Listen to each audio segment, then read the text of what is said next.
afternoon. Today we'll be reading a book called Think and Grow Rich by Napoleon Hill. I sincerely believe that this book is the type that you have to read at least once in your life. With that being said, let's get into it.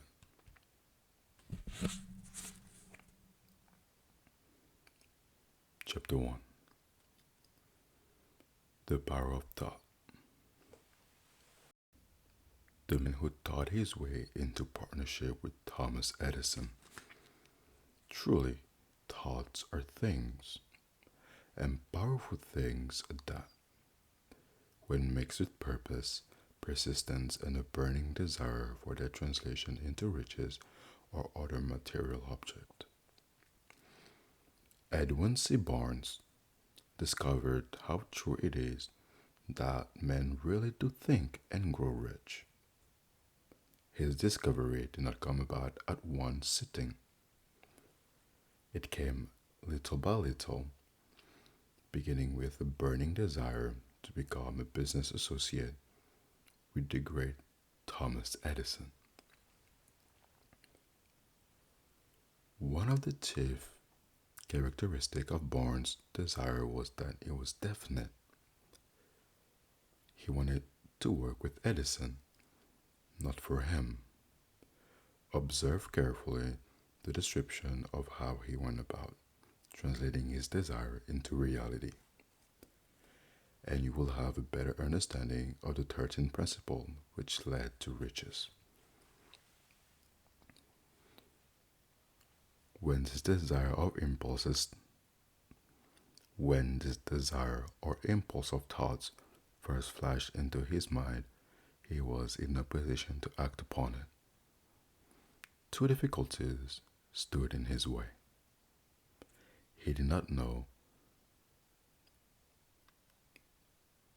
Mr. Edison, and he did not have enough money to pay his rail fare to Orange, New Jersey. These difficulties were sufficient to have discouraged the majority of the people from making any attempt to carry out the desire. But his was no ordinary desire. He was determined to find a way to carry his desire that he had finally decided to travel by blind baggage rather than be defeated. He presented himself at Mr. Edison's laboratory and announced he had come to go into business with the inventor.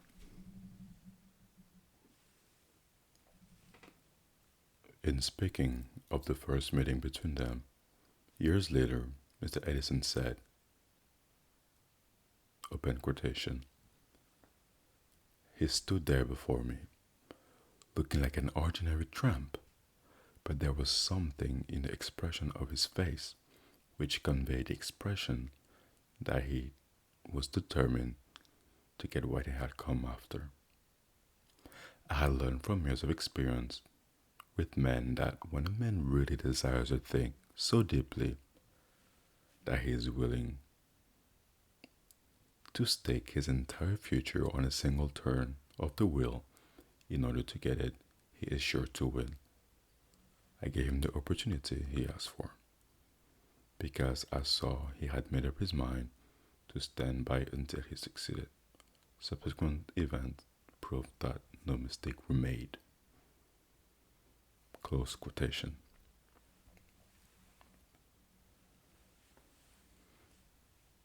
Just what young Barnes said to Mr. Edison on that occasion was far less important than what he thought. Edison himself said so. It could not have been the young man's appearance that got him his start in the Edison office, for that was definitely against him. was what he thought that counted. If the significance of this statement could be conveyed to every person who reads it, there would be no need for the remainder of this book. Barnes did not get his partnership with Edison on his first interview. He did get a chance to work in Mr. Edison's office. He did get a chance to work in the Edison's office at a very nominal wage, doing work that was unimportant to Edison, but most important, but most important, but most important to Barnes, it gave him an opportunity to display his merchandise where his intended partner could see it. Months went by. Apparently nothing happened to bring the coveted goal, which Barnes had set up in his mind as his definite major purpose. But something important was happening in Barnes' mind. He was constantly intensifying his desire to become the business associate of Edison.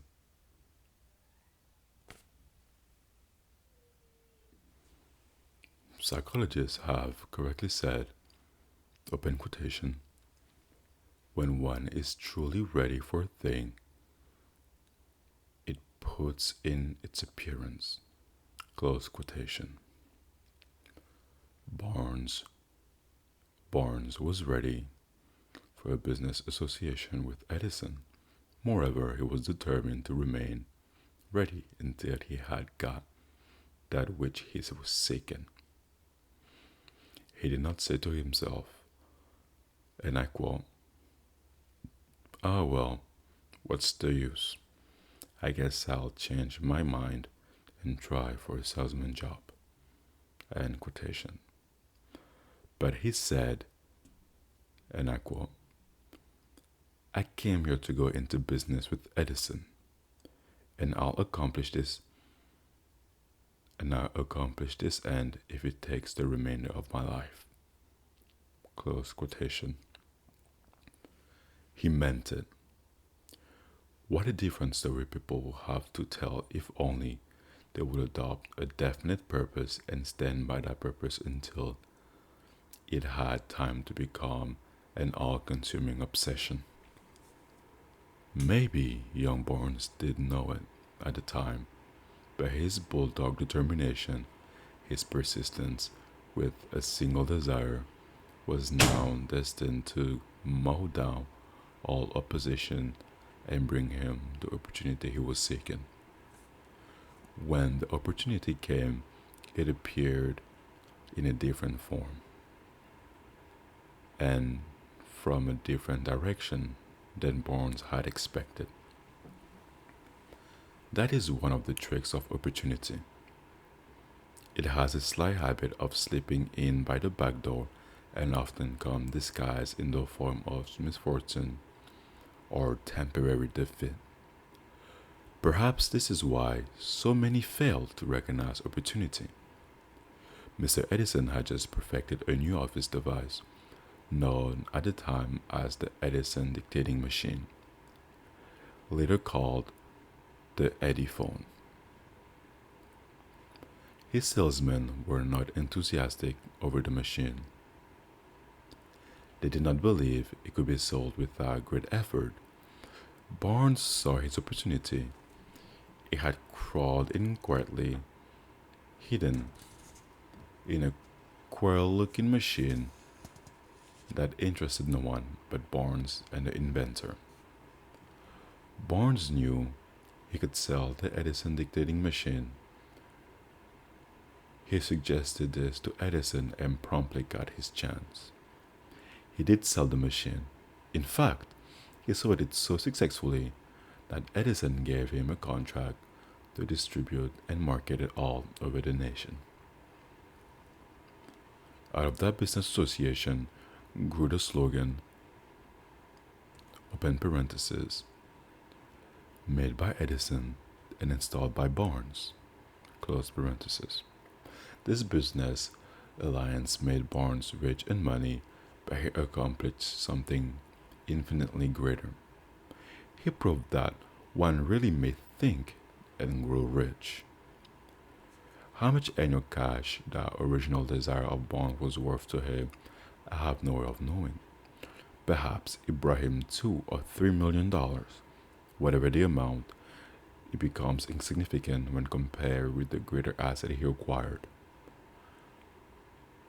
The definite knowledge that an intangible impulse of thought can be transmuted into its physical counterpart by the application of known principles. Barnes literally taught himself into a partnership with the great Edison. He taught himself into a fortune. He had nothing to start with except the capacity to know what he wanted and the determination to stand by that desire until he realized it. He had no money to begin with.